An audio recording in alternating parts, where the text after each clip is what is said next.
Friends, my own story ப்ரிடிக்ஷனை பார்க்கலாம் friends. எப்படியோ win பண்ணிடுறாரு முத்து மீனா, ரெண்டு பேரும் பெஸ்ட் கப்பல் அப்படிங்கிற அவார்டை வாங்கிடுறாங்க. 1,00,000 ரூபா வந்து இப்போ அவருக்கு பேங்க்ல வந்துருச்சு. என்ன பண்ணலாம் அப்படின்னு சொல்லி அவங்க அப்பாட்ட கொடுக்கலான்னு முத்து நினைக்கிறாரு.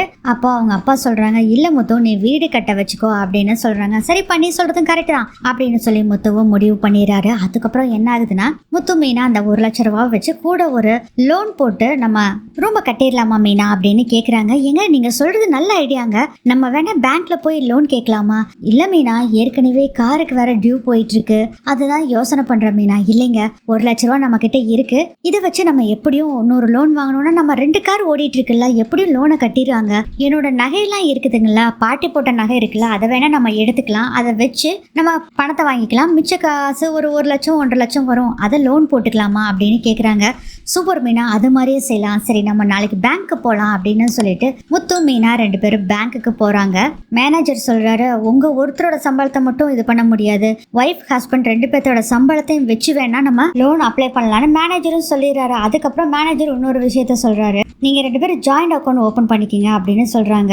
சரின்னு சொல்லி முத்துவும் சொல்லிடுறாங்க. அதுக்கப்புறம் முத்து மீனா 2 பேத்துக்கு ஜாயிண்ட் அக்கௌண்ட் ஓபன் பண்ணி ஏடிஎம் கார்டெல்லாம் கொடுக்குறாங்க. அதுக்கப்புறம் வீட்டுக்கு 2 பேரும் வந்துடுறாங்க. லோன் வாங்குற விஷயத்த பத்தியும் அண்ணாமலை கிட்ட சொல்றாங்க. ரொம்ப சந்தோஷப்பா, நீ ரூம் கட்டுறது எனக்கு நினைக்கிறப்ப ரொம்ப சந்தோஷமா இருக்கா அப்படின்னு சொல்றாங்க. விஜய் சொல்றாங்க, ஆமாமா, ஏற்கனவே இங்க கார் டியூவும் போயிட்டு இருக்குது, இதுல வேற ரூம் கட்டுற டியூ வேறையா, இவன் பணத்தை கட்டி கிழிச்சிருவான் அப்படிங்கிற மாதிரி சொல்றாங்க. ஏன் விஜயா, உன் வாயில இருந்து நல்ல வார்த்தையே வராதா? ஏன் அவன் நல்லா இருக்கவே கூடாதா? ஏன் நீ இப்படி நினைச்சிட்டு இருக்க விஜயா அப்படின்னு சொல்லி விஜயாவை பிடிச்சி திட்டாரு அண்ணாமலை. அப்பா விடுங்கப்பா, அவங்க நல்ல பேச்சு பேசினா தானே நம்ம ஆச்சரியப்படுறதுக்கு, இதெல்லாம் சகஜம், விட்டுருங்கப்பா அப்படின்னு சொல்றாரு. முத்துவும் மனோஜ் அவரோட ஹோம் அப்ளையன்ஸ் கடையில இருக்காரு. அப்போ வந்து ஒரு டீலர் வந்து கால் பண்றாங்க. சொல்லுங்க சார் அப்படின்னு சொல்லும் போதே பார்த்தீங்கன்னா, எனக்கு நீங்க ஏற்கனவே குட்ஸ் எல்லாம் எடுத்துட்டு போயிருக்கீங்களா, அதுக்கு அர்ஜென்ட்டா எனக்கு அந்த பணத்தை திருப்பி கொடுத்துருங்க, அது ஃபுல் அமௌண்ட்டே திருப்பி எனக்கு இப்பவே வேணும் அப்படின்னு அந்த டீலர் சொல்றாரு. சார் இது நியாயமே இல்லை சார், நீங்க என்ன சொன்னீங்க, 1 மாசத்துக்குள்ள கொடுத்தா போதும், அது 3 டியூ 4 டியூவா நீங்க கொடுத்தா போதும்னு சொன்னீங்க, இப்போ திடுதிப்புன்னு 1,00,000 ரூபா கேட்டா எப்படியா அப்படின்னு சொல்றாரு. சார் எனக்கு தெரியாது சார், எனக்கு அர்ஜென்ட்டா வேணும், அதனால தான் நான் உங்ககிட்ட கேட்குறேன் அப்படின்னு அந்த டீலர் சொல்றாரு. அப்படி நீங்க பணத்தை 1,00,000 ரூபாவை கொடுக்கலன்னா இந்த டீலிங்கவே நம்ம கட் பண்ணிடுவோம் அப்படின்னு சொல்லிட்டு அவரும் போனை கட் பண்ணிடுறாரு. என்ன பண்றது அப்படின்னு சொல்லி ரொம்ப குழப்பத்துல இருக்காரு மனோஜ். அப்பா அந்த இடத்துக்கு வர்றாங்க. ரோஹிணி, என்னாச்சு மனோஜ், ஒரே குழப்பத்தில் இருக்க? இல்லை ரோஹிணி, எனக்கு அர்ஜென்ட்டாக 1,00,000 ரூபா பணம் தேவை, அதான் ரோஹிணி. எதுக்கு மனோஜ் பணம் கேட்குற? அதுவா அப்படின்னு சொல்லி விஷயத்தை பூரா சொல்கிறாங்க. அந்த டீலர் பேசுனது, 1,00,000 ரூபா கேட்டது எல்லாத்தையும் சொல்கிறாங்க. அதை கேட்டோடனே மனோஜ் அப்படிலாம் எடுத்தோம் கவுத்தோன்னா அந்த டீலருக்கெல்லாம் பணம் கொடுக்க முடியாது. இல்லை ரோஹிணி, அவர் நிறைய நமக்கு குட்ஸ் எல்லாம் அனுப்பி விடுறாருல, ஏற்கனவே அக்ரிமெண்ட் போட்டிருக்கோம், பேசியிருக்கோம், உடனே பணம் கொடுக்க முடியாது, 3 டியூ 4 டியூவில் தான் கொடுப்போம்னு சொல்லியிருக்கோம், அதனால அவருக்கு பணம் கொடுக்க முடியாது, நீ சொல்லிடு, வேற என்ன சொன்னாலும் பார்த்துக்கலாம், நமக்கு என்ன வேற டீலர் கிடைக்க மாட்டாங்களா என்ன? பணம்லாம் கொடுக்க முடியாது, ஏன்னா நமக்கு பேங்க்ல இன்னும் கொஞ்சம் காசு தான் இருக்கு, இப்படியே காசை எடுத்து செலவு பண்ணிக்கிட்டே இருந்தோம்னா என்ன பண்றது மனோஜ், அவசர தேவைக்குன்னு வேண்டாமா அப்படின்னு ரோகிணி சொல்லிட்டு போயிடுறாங்க. பணம் கொடுக்க முடியாதுன்னு சொல்லிட்டு போயிடுறாங்க. அதனால என்ன பண்றதுன்னு ஒரே குழப்பத்துல சோகத்துல வீட்டுல வந்து உட்காந்துருக்காரு. அதுக்கப்புறம் காலையில ஆயிருது. முத்து சவாரி போயிட்டு வரேன்னு சொல்லிட்டு கிளம்பி போறாரு. போறப்பே பாத்தீங்கன்னா மீனா கூப்பிட்டு, இந்த புதுசா நம்ம ஜாயிண்ட் அக்கௌண்ட் போட்டதுல ஏடிஎம் கார்டு கொடுத்தாங்கல்ல, அதை ஆக்டிவேட் பண்ணிட்டு வந்துடுறீங்களா பின்ன அப்படின்னு சொல்லி கொடுக்குறாங்க. சரி மீனா, நான் ஆக்டிவேட் பண்ணிட்டு வந்துடுறேன். அப்புறம் இன்னொரு விஷயம் சொல்ல மறந்துட்டேன் மீனா, நம்ம சிறந்த தம்பதிகள்னு சொல்லி போட்டியில ஜெயிச்சோம்ல, அது 1,00,000 ரூபா கொடுத்தாங்கல்ல, அதை நம்ம ஜாயிண்ட் அக்கௌண்ட்லயே போட்டுட்டேன், ஏன்னா மேனேஜர் பணம் இருந்தா தான் நமக்கு லோன் தருவேன்னு சொன்னாங்க, அதை தூக்கி போட்டிருக்க மீனா அப்படின்னு சொல்றாங்க. ஓ அப்படிங்களா, ரொம்ப நல்ல விஷயம் பண்ணீங்க அப்படின்னு சொல்லி மீனா பேசிட்டு இருக்காங்க. இவங்க பேசிட்டு இருக்கிறத மனோஜ் கேக்குறாரு. ச்சே, எந்த தகுதியுமே இல்லாத இவனுக்கெல்லாம் 1,00,000 ரூபா கொடுத்துருக்காங்க, நானும் ரோஹிணி தான் பெஸ்ட் கபிள், ஆனா எங்களுக்காக எந்த ஒரு பிரைஸும் கொடுக்கல, ச்சே என்ன இது அப்படின்னு யோசனை பண்ணிட்டு இருக்காங்க. ஒரு 1/2 மணி நேரம் 1 மணி நேரம் கழிச்சு முத்து வர்றாரு. மீனா மீனா அப்படின்னு கூப்பிட்டு வர்றாங்க. ஏங்க, சப்பாத்திக்கு மாவு பிணைஞ்சிட்டு இருக்கேன் சொல்லுங்க அப்படிங்கிறாங்க. இல்ல மீனா, நீ சொன்ன ஏடிஎம் கார்டு பின்னு ஆக்டிவேட் பண்ணிட்டேன்னு சொல்லிட்டு இதை எங்க மீனா வைக்கிறது, நீ மாவு பிணைஞ்சிட்டு இருக்கியா அப்படின்னு சொல்றாங்க. ஏங்க அதை ஃப்ரிட்ஜ் மேல வச்சிருங்க அப்படின்னு சொல்றாங்க. இது எல்லாத்தையுமே ஹாலில் உட்காந்துட்டு இருந்த மனோஜ் கேட்டுக்கிட்டே இருக்காரு. எங்க ஏடிஎம் பின் என்னங்க போட்டீங்க? மீனா, உன்னோட பிறந்தநாளும் என்னோட பிறந்தநாளும் சேர்ந்து தான் போட்டிருக்கேன் அப்படின்னு சொல்லிட்டு அந்த அவங்க பர்த்டே டேட் ஆஃப் பர்த் 2 கலந்துதான், அது கூட ஒரு 2 நம்பர் சேர்த்து சொல்றாங்க. அதை கேட்ட உடனே சரிங்க அப்படின்னு சொல்லிடுறாங்க. மீனாவும் இது எல்லாத்தையுமே மனோஜ் கேட்டுட்டு இருக்காரு. அப்ப யோசனை பண்றாரு, இவனோட டேட் ஆஃப் பர்த் இது, அவளோட டேட் ஆஃப் பர்த் என்னன்னு தெரியலையே. லாஸ்ட் டிஜிட் 77 அப்படின்னு சொல்றாங்க. அப்போ இந்த மீனாவோட டேட் ஆஃப் பர்த் என்னவா இருக்கும் அப்படின்னு யோசனை பண்றாரு மனோஜ். ஏன்னா அவளோட டேட் ஆஃப் பர்த்ல நம்ம இது யோசனை பண்ணிட்டு இருக்கோம் அப்படின்னு யோசனை பண்றாரு. அப்பயே பார்த்தா திடீர்னு ஒரு ஸ்ட்ரைக் ஆகுது. வாவ், செம்ம ஐடியா. ரோகிணியும் 1 லட்ச ரூபா தர மாட்டேங்கிறா. இந்த 1 லட்ச ரூபா கொடுக்கலன்னா டீலர் நம்ம கம்பெனியை விட்டு போயிடுவாரு. அப்புறம் நமக்கு தான் நஷ்டம். இவங்களுக்கு எப்படியும் லோன் வரதுக்கு 1 மாசம் 2 மாசம் ஆகும். அதுக்குள்ள இவங்களுக்கு தெரியாம அந்த 1 லட்ச ரூபாவை நம்ம எடுத்துடலாம். இவங்களுக்கு லோன் வர்றதுக்குள்ள எப்படியாச்சும் காசு சம்பாரிச்சு அதை அவங்க பேங்க்லயே போட்டு வச்சிடலாம் அப்படின்னு யோசனை பண்றாரு மனோஜ். சரி, மீனாவோட டேட் ஆஃப் பர்த் என்னன்னு கண்டுபிடிக்கணுமே. அம்மாட்ட கேட்டா அம்மாக்கு தெரியாது, முத்துட்ட கேட்டா சந்தேகம் வந்துடும். என்ன பண்ணலாம்? Super idea. எப்படியும் அம்மா அப்பா ரூம்ல தான் இவங்க எல்லா டாக்குமெண்ட்ஸ் ஐடிஸ்லாம் வச்சிருக்காங்க. அதை எடுத்து பார்த்தோம்னா தெரிஞ்சிடும். இப்போ போய் திறந்து பார்த்தோம்னா கண்டுபிடிச்சி கேட்பாங்க. இவங்க எல்லாருமே போகட்டும். போன பின்னாடி நம்ம அந்த ஐடியா வச்சு அவளோட டேட் ஆஃப் பர்த்தை கண்டுபிடிச்சி ஏடிஎம்ல 1 லட்ச ரூபாவை எடுத்துடலாம் அப்படின்னு பிளான் பண்றாரு. அதுக்கப்புறம் பார்த்தீங்கன்னா ரோகிணி வர்றாங்க. ஏன் மனோஜ், என்ன நீ இன்னும் உட்காந்துட்டு இருக்கா? நீ இன்னும் கடைக்கு கிளம்பாம உட்காந்துட்டு இருக்கா? இல்ல ரோகிணி, எனக்கு ஒரே தலைவலியா இருக்கு ரோகிணி. அதுவும் இல்லாம காய்ச்சல் வர்ற மாதிரி இருக்கு. நீ பார்லருக்கு போயிட்டு அப்படியே கடையை போய் செக் பண்ணிக்கோ, நான் நாளைக்கு வரனே அப்படின்னு சொல்றாங்க.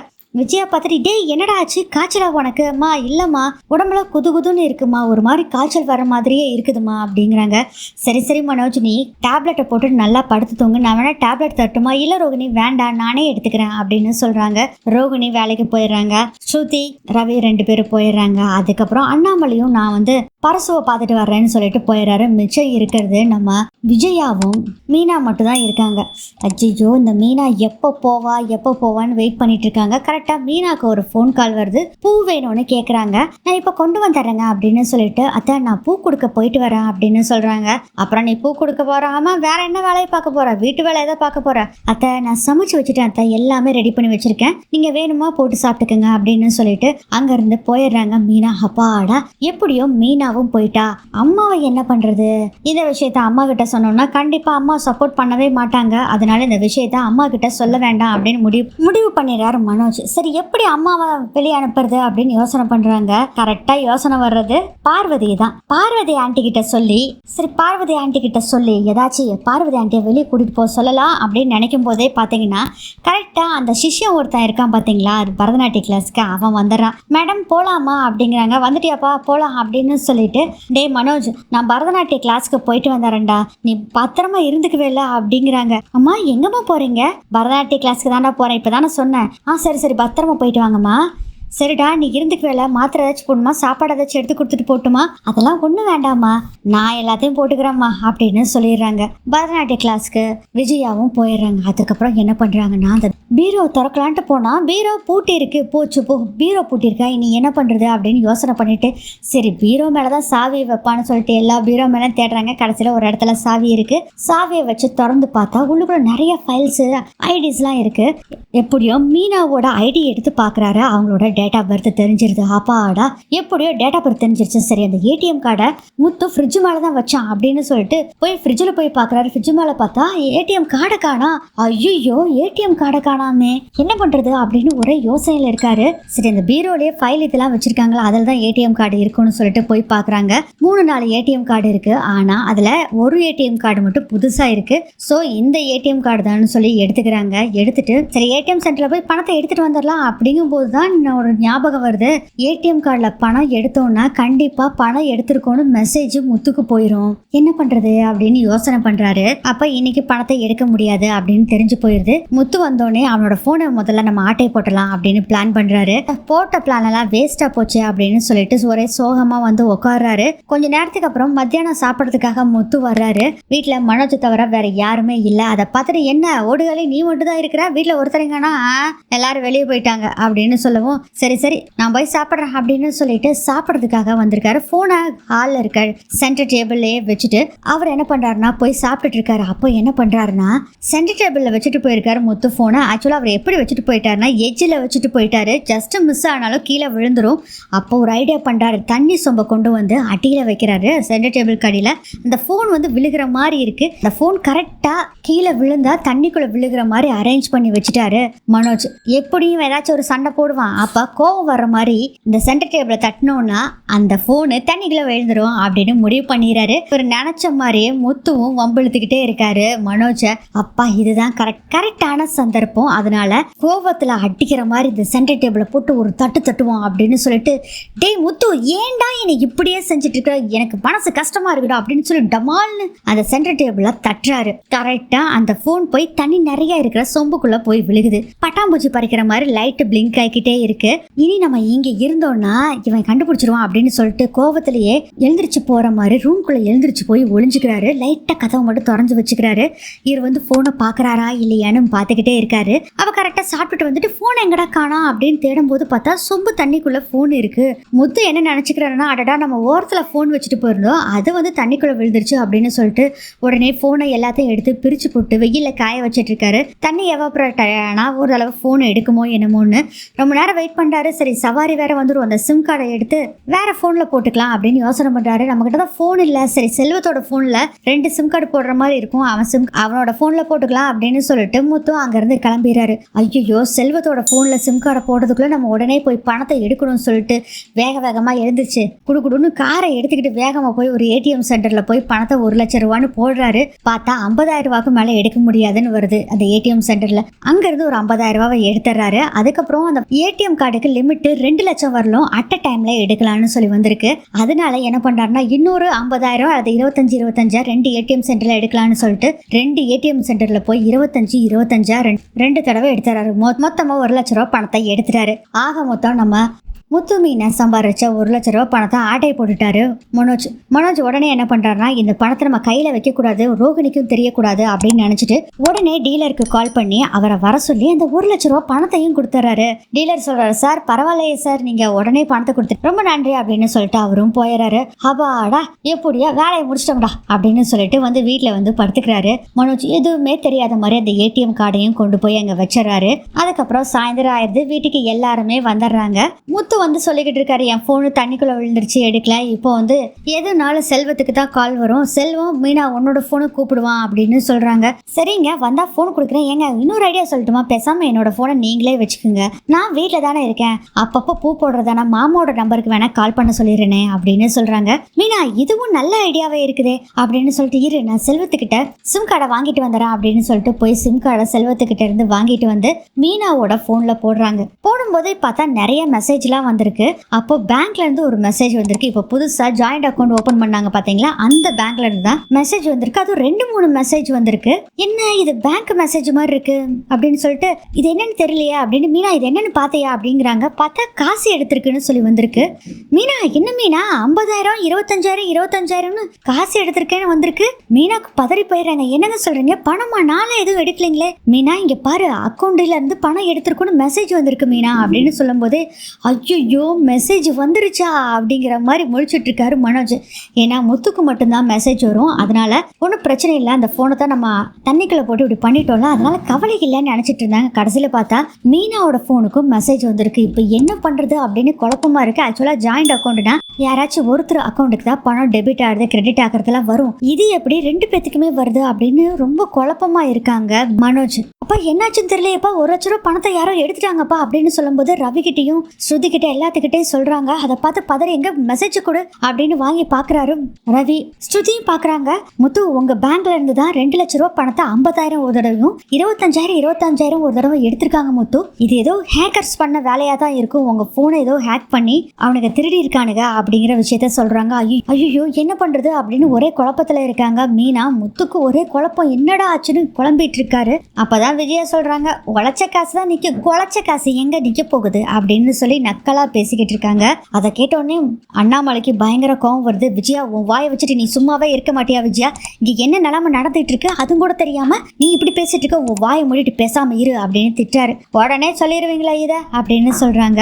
விஜயாவும் ரோகிணி இந்த விஷயத்தை கேட்டு ரொம்ப சந்தோஷப்படுறாங்க. கிடுகிடுன்னு நடுங்கிட்டு இருக்கிறாரு மனோஜ். எப்படி எடுத்திருப்பாங்கன்னே தெரியலையே அப்படின்னு சொல்றாங்க முத்து. இதை உடனே நம்ம போன் பண்ணி கஸ்டமர் கேர்ல கேர்ல கூப்பிட்டு அக்கௌண்ட்டை லாக் பண்ண சொல்லிடலாம், அதுக்கப்புறம் காலையில போய் பேங்க்ல என்ன ஆச்சுன்னு கேட்கலாம் அப்படின்னு ரவி சொல்றாரு. சரிடான்னு சொல்லிட்டு கஸ்டமர் கேர் நம்பரை கொடுக்குறாரு முத்து. அதுக்கப்புறம் ரவி தான் கஸ்டமர் கேர்ல பேசி அந்த அக்கௌண்ட்டை ஃப்ரீஸ் பண்ண சொல்லிடுறாங்க. அதுக்கப்புறம் பணம் எப்படி போயிருக்கு, எப்படி போச்சு, யார் எடுத்தான்னு சொல்லி பார்க்கணும் அப்படிங்கும் போதே இந்த கஸ்டமர் கேர்ல இருந்து சொல்றாங்க ஏடிஎம்ல தான் பணம் எடுத்திருக்காங்க அப்படிங்கிற விஷயத்த சொல்றாங்க. இதை கேட்டோட ரவி ஏடிஎம் அவங்க யூஸ் பண்ணவே இல்லை அப்படின்னு சொல்றாங்க. இல்லைங்க சார், ஏடிஎம் யூஸ் பண்ணி தான் இதை எடுத்திருக்கு, எந்த ஏடிஎம் சென்டர்ல யூஸ் பண்ணாங்க அந்த டீட்டெயிலாம் வந்து நாளைக்கு நீங்க பேங்க்ல போய் கேட்டுக்குங்க அப்படின்னு சொல்றாங்க. அப்படி திருடு போனாங்க நீங்க சைபர் கிரைம்ல ஒரு ரிப்போர்ட் கொடுத்துருங்கன்னு வேற சொல்லிடுறாங்க. சைபர் கிரைம்ல ரிப்போர்ட் கொடுக்க சொன்னோடனே பயந்து நடுங்க ஆரம்பிச்சாரு மனோஜ். ஐயோ என்ன பண்றது அப்படின்னு சொல்லிட்டு உடனே நம்ம ஒரு அட்டண்டன்ஸை போட்டுடலாம் அப்படின்னு சொல்லிட்டு மனோஜ் வர்றாரு. இங்க பாரு, சைபர் கிரைம்ல எல்லாம் ஒன்றும் கொடுக்க வேண்டாம், ஏடிஎம் சென்டருக்கு காலையில போனான்ல அப்ப தப்பா திக்கிப்பா ஏதாச்சும் பண்ணிட்டு போயிருப்பா, பின்னாடி வந்தவன் பணத்தை கிணத்தை எடுத்திருப்பான் அப்படின்னு சொல்றாரு. மனோஜ் கொஞ்சம் பேசாம இருக்கியாடா, ஏன்டா இப்படி பேசிட்டு இருக்க, அதுவும் கூட தெரியாதா அப்படின்னு திட்டாரு ரவி. டே ஓடுகாலி, நான் பயங்கர டென்ஷன்ல இருக்கிறேன், நீ கொஞ்சம் அமைதியா இருந்துக்கோ அப்படின்னு சொல்லி முத்து சொல்றாரு. நைட் எல்லாம் முத்து மீனா ரெண்டு பேத்துக்குமே தூக்கமே வரல. மீனா சொல்லிட்டு இருக்காங்க முத்துக்கிட்ட, என்னங்க இப்படி ஆயிடுச்சு, இந்த கட்டல் வந்த ராசி தான் நமக்கு 1 லட்ச ரூபா பணம் கிடைச்சது, அதே மாதிரி ரூமும் கட்ட போறேன்னு சந்தோஷத்துல இருந்தேன், இப்ப இந்த 1 லட்ச ரூபா இப்படி போயிடுச்சு, என்னங்க பண்றது. மீனா, நம்ம தப்பு பண்ணி எதுவுமே சம்பாதிக்கல, நம்மளோட திறமையை வச்சு நம்ம 1 லட்ச ரூபா நமக்கு கிடைச்சிருக்கு பரிசா, அது கண்டிப்பா எங்கேயும் போகாது, வந்துரும் அப்படின்னு சொல்றாரு முத்து. நாளை காலையில போய் பார்க்கலாம் அப்படின்னு சொல்றாங்க. அதுக்கப்புறம் காலையில ரவி, முத்து, ஸ்ருதி எல்லாருமே பேங்க்குக்கு போறாங்க. பேங்க் மேனேஜர் கிட்ட இந்த விஷயத்தை பத்தி பேசுறாங்க. இப்போ பேங்க் மேனேஜர் சொல்றாரு மொத்தம் 3 ஏடிஎம் சென்டர்ல இருந்து இந்த பணத்தை எடுத்திருக்காங்க அப்படிங்கறதும் தெரிய வருது. அதுக்கப்புறம் அந்த ஏடிஎம் சென்டர்ல வந்து கேமரா இருக்கும், அதை வச்சு யாரு எடுத்தாங்கன்னு நம்ம கண்டுபிடிச்சிடலாம், ஏடிஎம் கார்டு போட்டு தான் இந்த பணத்தை எடுத்திருக்காங்க அப்படிங்கிற விஷயத்தையும் சொல்றாங்க. எத்தனை மணிக்குன்னு சொல்லியும் கரெக்டா டைமும் சொல்றாங்க. ஒரு 3 மணி வாக்குல தான் இந்த பணத்தை எல்லாம் எடுத்திருக்காங்க, 3ல இருந்து 3:30 மணிக்குள்ள அப்படின்னு மேனேஜர் சொல்றாரு. முத்து, ரவி, மீனா, ஸ்ருதி 4 பேரும் எல்லாத்துக்கிட்டையும் பெர்மிஷன் வாங்கிட்டு இந்த ஏடிஎம் சென்டர் பேங்க்ஸ் இருக்குல்ல அவங்க கிட்ட பெர்மிஷன் வாங்கி ஒவ்வொரு பேங்க்லையும் போய் பார்க்கலாம் சிசிடிவி கேமராவா அப்படின்னு சொல்லிட்டு ஃபர்ஸ்ட் அந்த 50,000 எடுத்தாங்கல்ல அந்த இடத்துல போய் சிசிடிவி கேமரால பாக்குறாங்க. ஆனா மனோஜ் வந்து அந்த சிசிடிவி கேமரா இருக்கும் அப்படிங்கறதவே அவர் சுத்தமா மறந்துட்டாரு, அதை நினைக்கவே இல்லை. அவரும் ஹாயா இருக்காரு, எப்படி இவங்க கண்டுபிடிக்கிறதுக்குள்ள நம்ம பணத்தை விரட்டி கொடுத்துடலாம் அப்படின்னு நினைச்சிட்டு இருக்காரு. இதுல வேற இவங்க ஃப்ரெண்ட்ஸ் கிட்ட எல்லாம் வேற கேட்கிறாரு, அந்த பணம் எல்லாம் எடுத்தது கண்டுபிடிச்சு வரதுக்கெல்லாம் லேட் ஆகும் அப்படிங்கிற மாதிரி அவங்க ஃப்ரெண்ட்ஸும் சொல்றாங்க. அதனால தைரியத்துல இருக்காரு மனோஜ். அடுத்ததே ஏடிஎம் சென்டர் காமிக்கிறாங்க. அந்த 50,000 ஃபர்ஸ்ட் மனோஜ் எடுத்தார்ல அந்த ஏடிஎம் சென்டருக்கு வந்திருக்காங்க. அதோட சிசிடிவி கேமராவை பாக்குறாங்க. 3:02 ஆகுது, 3:03 ஆகுது, கரெக்டா 3:04க்கு என்ட்ரி ஆகுறாரு மனோஜ். பார்த்தா மனோஜ் மாஸ்க் போட்டிருக்காரு, அதனால மனோஜ்னு கண்டுபிடிக்க முடியல. மனோஜ் தலையை கீழே குவிஞ்சிட்டு கேப் வேற போட்டிருக்காரு, சரியாவே யாருன்னே கெஸ் பண்ண முடியல. இந்த டைம்ல தான் ஏடிஎம்ல பணம் எடுத்திருக்காங்க அப்படின்னு தெரியுது. 50,000 ரூபாய் பணத்தை எடுத்துக்கிறாங்க. கரெக்டா பாத்தீங்கன்னா மனோஜ் வந்து ரெட் கலர் ஷர்ட் போட்டிருக்காரு. அந்த ரெட் கலர் ஷர்ட் போட்டுக்கிறப்பே ஒரு சந்தேகம் வருது. சாண்டல் கலர் பேண்ட் போட்டிருக்காரு. அதை பாக்குறப்பே இந்த உருவத்தை எங்கேயோ பார்த்த மாதிரி இருக்கே அப்படின்னு யோசனை பண்ணிட்டு இருக்காரு முத்து. ரவி ஒரே அப்செட் ஆயிராரு, என்னது இது, யாருன்னே கண்டுபிடிக்க முடியலையே அப்படின்னு சொல்லி நினைச்சுக்கிட்டு இருக்காங்க. அப்ப யோசனை பண்றாரு முத்து, இந்த ஷர்ட்டு பேண்ட் எங்கேயோ பார்த்தனேன்னு யோசனை பண்ணும்போதுதான் ஞாபகம் வருது.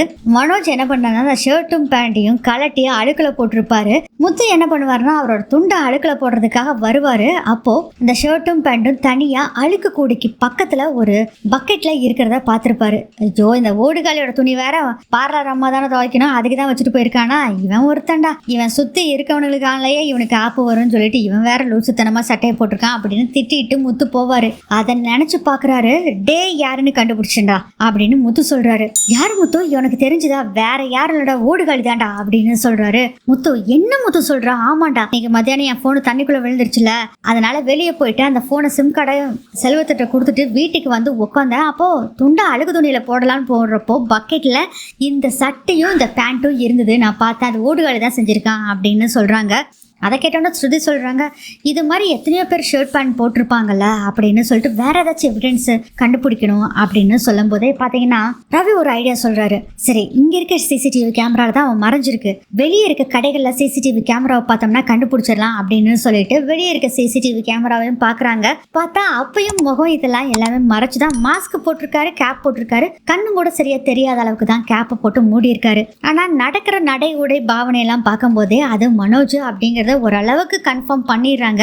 இருந்தாலும் நமக்கு கன்ஃபார்மா தெரியணும் அப்படின்னு சொல்லிட்டு மிச்சம் இருக்க 25,000 எடுத்தாங்கல்ல, அந்த ஏடிஎம் சென்டர்லையும் பார்த்துட்டு கடைகள் அங்கே சுற்றி வர இருக்க கடைகள் எல்லாத்தையும் செக் பண்ணி பார்க்குறாங்க. அப்படி ஒவ்வொரு கடையாக செக் பண்ணிட்டு வர்றாங்க. அந்த மனோஜ் வந்து ஒவ்வொரு கடையும் தாண்டி தாண்டி போறாரு பார்த்தீங்களா. அந்த ஒவ்வொரு கடையில இருக்க சிசிடிவி கேமரா எல்லாத்துலேயுமே ஒவ்வொரு பக்கமும் அவர் எங்கே போறாருன்னு பார்த்துட்டே போறாங்க. கரெக்டாக ஒரு சந்து முட்டுக்குள்ள போறாரு மனோஜ். போனோடனே என்ன பண்றாருன்னா அந்த மாஸ்கையும் கேப்பையும் கழட்டி தூக்கி போட்டுட்டு எங்கேயோ போறாரு. உடனே அந்த சைடு இருக்க கடையை உடனே பார்க்கணும்னு சொல்லிட்டு அங்க இருக்க கடையை பார்க்குறாங்க. அங்கே ஒரே ஒரு சின்ன கடை தான் இருக்கு. அதில் சிசிடிவி கேமரா இல்லை. என்னடா இது, இவன் போன பக்கம் சிசிடிவி கேமரா இல்லையா அப்படின்னு நினச்சிட்டு இருக்கும்போதே பார்த்தா ஆப்போசிட்ல ஒரு பெரிய வீடு இருக்கு. அந்த வீட்டில் சிசிடிவி கேமரா இருக்கு. அவங்க கிட்ட எப்படியோ கெஞ்சி கூத்தாடி 1,00,000 ரூபா ஒருத்தர் திருடிட்டாங்க, யாருன்னு பார்க்கணுங்கன்னு சொல்லி கேட்கவும் அவங்களும் பாவமா இருக்குன்னு சொல்லி அந்த சிசிடிவி கேமராவை போட்டு பார்க்குறாங்க. ஆனால் முன்னாடி இருக்க சிசிடிவி கேமரால மனோஜ் தெரியவே இல்லை. அவர் அங்கே போறாரு. அந்த கேப்பு மாஸ்க் ரெண்டையும் குப்பை கூடையில் போட்டுட்டு போறது மட்டும்தான் தெரியுது. அவருடைய முகம் எதுவுமே தெரியல. சே, என்னடா பண்றது அப்படிங்கும் போது முத்துக்கு யோசனை வருது. பின்னாடி பக்கம் ஏதாச்சும் சிசிடிவி கேமரா இருக்கா அப்படின்னு கேட்குறாங்க. ஆமா தம்பி இருக்குன்னு சொல்லி அந்த சிசிடிவி கேமராவை பார்க்கும்போது தான் கரெக்டா மனோஜ் மாட்டிக்கிறாரு. பின்னாடி பக்கம் இருக்கிற சிசிடிவி கேமரால மனோஜ் நின்றுக்கிட்டு இருக்காரு. கரெக்டா அங்க ஒருத்தர் வர்றாரு. அவர்கிட்ட 1,00,000 ரூபாய் பணத்தை கொடுக்குறாரு மனோஜ். அதை பார்த்தோன்னே உடனே பிடிச்சிடுறாங்க. டே ரவி, நான் சொன்னல இந்த ஓடுகாடு தாண்டா இந்த வேலையெல்லாம் பண்ணுவான்னு சொன்னேன்ல, பார்த்தையா அவன் படிச்சது பூரா இந்த கெட்ட வழிக்கு தாண்டா பயன்படுத்துறான் அப்படின்னு சொல்றாரு முத்து. ஆமாடா, நான் இப்படி பண்ணுவான்னு நினைச்சும் கூட பார்க்கலடா. சே, இவ்வளோ கேவலமா இருக்கானே அப்படின்னு திட்டுறாரு ரவி. மீனாவுக்கும் ஸ்ருதிக்கும் பயங்கர கோவம். என்னங்க இவர் இப்படி பண்ணிட்டாரு, இவ்வளோ கேவலமா இருப்பாருன்னு நினைச்சும் கூட பார்க்கல அப்படின்னு சொல்லி மீனா சொல்றாங்க. ஸ்ருதி சொல்றாங்க, என்னங்க மனுஷன் இவருக்கு தான் ஏகப்பட்ட காசு இருக்குது, ஓவரா பந்தா விடுறாரு, எல்லாத்தையும் மட்டத்தட்டியே பேசிட்டு இருக்காரு. ஆனா இவரு செய்யறது எல்லாமே மட்டமான வேலையா செஞ்சுட்டு இருக்காரு அப்படின்னு ஸ்ருதி சொல்றாங்க. டே ரவி, இதை உன்னோட போன்ல வீடியோ எடுத்துக்கோ அப்படிங்கும். வீடியோலாம் எடுக்க வேண்டாம்டா சார், இந்த ஃபுட்டேஜ் எனக்கு வாட்ஸ்அப் பண்ணி விடுறீங்களா சார், நான் இதை யூஸா இருக்கும் சார் எங்களுக்கு காமிக்கிறதுக்கு அப்படின்னு சொல்றாங்க. சரின்னு அவரும் கொடுக்குறாரு. வாடா, இன்னைக்கு வீட்டுல ஒரு குறும்பட ஷோ இருக்குடா, மாசத்துக்கு ஒரு தடவையோ 2 தடவையோ இந்த மனோஜை பத்தி குறும்படம் போடலன்னா முடியாது போல இருக்குது அப்படின்னு சொல்லிட்டு வீட்டுக்கு போறாங்க. மனோஜ் ஒரு ஃப்ரெண்டு தான் சொன்னாரு, அவளை சீக்கிரம்லாம் கண்டுபிடிக்க முடியாது, ஏன்னா அந்த மாஸ்க்கு கேப் எல்லாம் போட்டிருந்தாருல, அதனால கண்டுபிடிக்க முடியாதுல, நீ ஃப்ரீயா விடு அப்படின்னு சொல்லியிருப்பாரு. அதை நினைச்சிட்டு மனோஜ் ரொம்ப சந்தோஷமா இருக்கிறாரு. அம்மா நீ வீட்டுக்கு இவங்க 4 பேர் வந்துடுறாங்க. என்னாச்சுடா அப்படின்னு அண்ணாமலை கேட்கிறாரு. அப்பா சொல்றேன்ப்பா, பார்லரமா இங்க வா அப்படின்னு கூப்பிடுறாங்க. ரோஹிணி வந்தோடனே ஓடுகாலி நீயும் வாடா அப்படிங்கிறாங்க. நான் இதுக்கிட்ட வரணும், அதான் வர முடியாது போ அப்படிங்கிறாரு. டே வாடா வா அப்படின்னு சொல்லி கூட்டிட்டு வந்து உட்கார வச்சுட்டு, அப்பா என்னன்னே தெரியலப்பா, இது சாபமா வரமான்னு தெரியல, நம்ம வீட்டுல அடிக்கடி குறும்படம் போட வேண்டிய நிலைமை வந்துட்டே இருக்குதுப்பா அப்படின்னு சொல்றாங்க. என்னடா சொல்ற ரவி, இவன் என்ன சொல்றான்? அப்பா அவன் சொல்றத கேளுங்கப்பா, அவன் போடுவான் பாருங்க அப்படின்னு சொல்றாரு ரவி. அதுக்கப்புறம் பாத்தீங்கன்னா குறும்படத்தை போடுறாரு. அது சும்மாலாம் போடல, ஏடிஎம் சென்டர்ல வந்து ஒவ்வொரு ஏடிஎம் சென்டர்ல பணம் எடுத்தது, அவர் ஒவ்வொரு பக்கம் போனார்ல, அது கடைசியா ஒருத்தருக்கு பணம் கொடுத்தாருல டீலருக்கு, அது வரைக்கும் வீடியோ போட்டு காமிக்கிறாங்க. எல்லாத்துக்குமே பயங்கர ஷாக்கா இருக்குது. அதை எல்லாத்த விட விஜயாக்கு தான் பயங்கர ஷாக். டே ஏன்டா இப்படி மறுபடியும் மாட்டிக்கிற அப்படிங்கிற மாதிரி பார்த்துக்கிட்டு இருக்காங்க, முறைச்சிட்டு இருக்காங்க. அந்த டீலரை பார்த்தோன்னே கண்டுபிடிச்சிடுறாங்க ரோஹிணி. டீலருக்கு அந்த 1,00,000 ரூபாய் பணத்தை இவன் இப்படிதான் திருடி கொடுத்துட்டான் போல இருக்கு, நம்ம தான் சொன்னமே அப்படின்னு சொல்லிட்டு, ஏன் மனோஜ் இப்படி பண்ணன அப்படிங்கிறாங்க ரோஹிணி. அது வந்து நம்ம கிட்ட 1,00,000 ரூபாய் காசு இல்லையா, அதனாலதான் ரோஹிணி. சரி மூச்சிலேயே முழிக்காத மனோஜ், நான் தான் சொன்னனே அந்த டீலரோட சவகாசமே வேண்டாம், நீ அதுக்குள்ள ஏன்டா இப்படி பண்ணுன, ஏன் இவ்வளவு ஒரு கேவலமான புத்தி இருக்குது அப்படின்னு சொல்லி ரோஹிணி ஒரு பக்கம் திட்டுறாங்க. என் பையன் ரொம்ப நல்லவன், எதுவுமே தப்பு பண்ண மாட்டான்னு சொல்றீங்களே, இப்ப எந்த மூஞ்சி வச்சுக்குவீங்க அத்தை, இவங்க பாருங்க உங்க பையன் என்ன காரியம் பண்ணிருக்காங்கன்னு அப்படின்னு சொல்றாங்க. கோபம் வருது மீனா சொன்னதை கேட்டு. உடனே வேகமா மனோஜ் கிட்ட வர்றாங்க. பலார்னு கண்ணத்துல மனோஜ் அடிக்கிறாங்க. மா ஏமா இப்படி அடிக்கிற, நீ செஞ்ச காரியத்துக்கு கண்டவகிட்ட எல்லாம் நான் பேச்சு வாங்க வேண்டியதா இருக்கடா, ஏன்டா இப்படி இருக்கா அப்படின்னு சொல்லி அவங்களும் பலார்னு அடிக்கிறாங்க. அண்ணாமலை சொல்றாரு, சே உன்னை நினைக்கிறதுக்கே எனக்கு கேவலமா இருக்குடா, உன்னை மாதிரி பையனை பெற்றதுக்கு நான் பெரிய பாவம் செஞ்சிருக்கணும்டா அப்படின்னு சொல்லிட்டு அவரும் போறாரு. அப்ப முத்து சொல்றாரு, அப்பா இந்த 1,00,000 ரூபாய் பணத்தை வச்சுதான் நான் பேங்க்ல கடன் வாங்கி ரூம் கட்டலாம்னு நினைச்சப்பா, அத்தனையும் இந்த ஓடுகளுக்கு எடுத்துட்டான்ப்பா. எப்ப பார்த்தாலும் அவனுக்கே சப்போர்ட் பண்ணி எல்லாரும் பேசுறாங்கல்ல, குறிப்பா அம்மாவும் அந்த பார்லர் அம்மாவும். இப்ப என்ன பதில் சொல்ல போறாங்க சொல்லுங்க அப்படின்னு சொல்றாங்க. முத்து, எனக்கு இந்த 1,00,000 ரூபாய் இப்பவே வேணும், எனக்கு என்ன பண்ணுவீங்களோ தெரியாது அப்படின்னு சொல்றாங்க. அதுக்கு மனோஜ் சொல்றாரு, இங்க பாரு இன்னும் 1 மாசத்துல அந்த 1,00,000 ரூபாய் பணத்தை உன் மூஞ்சில தூக்கி வீசி எறிகிறேன், என்னமோ 1,00,000 ரூபான்னு சொல்லி ஓவரா பேசிட்டு மிச்ச காசு அப்படின்னு சொல்றாரு மனோஜ். ஆமாண்டா, உனக்கு வேணா அப்படி இருக்கலாம், எனக்கு அது பெரிய காசு தான். எனக்கு ஒரு மாசம்லாம் ஒத்து வராது, எனக்கு இப்பவே பணம் வேணும் அப்படின்னு சொல்றாரு. இல்லாட்டி நான் போலீஸ்ல கம்ப்ளைண்ட் கொடுத்துருவேன் அப்படின்னு மிரட்டுறாரு முத்து. இதெல்லாம் பார்த்துட்டு கோவப்படுற ரோகிணி, உங்களுக்கு 1,00,000 தானே பணம் வேணும், இருங்க நான் தரேன் அப்படின்னு சொல்லிட்டு உடனே போய் அந்த ஜீவா கொடுத்தாங்களா அந்த 29 லட்சம் ரூபாய், அதுல இருந்து 1,00,000 பணத்தை எடுத்து கொண்டு வந்து மனோஜ் கிட்ட கொடுத்து இதை முதல்ல அவங்க கிட்ட கொடு அப்படின்னு சொல்றாங்க. ரோகிணி அதுக்கு வந்து விஜய் சொல்றாங்க, எப்படிமோ உனக்கு 1,00,000 பணம் ஆண்டி, நான் கடன் வாங்கினேன் ஆண்டி, நான் என்ன பண்ண சொல்றீங்க ஆண்டி, என் மாமா கிட்ட அப்புறம் வாங்கி நான் அடைச்சுக்கிறேன் ஆண்டி, ஃபர்ஸ்ட் இவங்க கடனை முதல்ல தீக்கலாம் அப்படின்னு சொல்றாங்க. ரோகிணி ரொம்ப தேங்க்ஸ் ரோகிணி, இதை இவன் மூஞ்சிலே நான் தூக்கி போட போறேன் பாரு அப்படின்னு சொல்லிட்டு இந்தடா உன் காசு அப்படின்னு மூஞ்சில தூக்கி போட போறாரு. டே மூஞ்சில தூக்கி போட்டேன்னு வச்சுக்கோ, இன்னொரு 1,00,000 வட்டி போட்டு கொடுக்கணும் நீ அப்படின்னு சொல்றாரு முத்து. இல்ல இந்த கையிலேயே வச்சுக்கோ அப்படின்னு சொல்லி மனோஜ் அந்த பணத்தை கொடுக்குறாரு. எப்படியோ ஒரு வழியா மனோஜ் திருடின பணத்தை முத்து மீட்டு எடுத்துறாரு.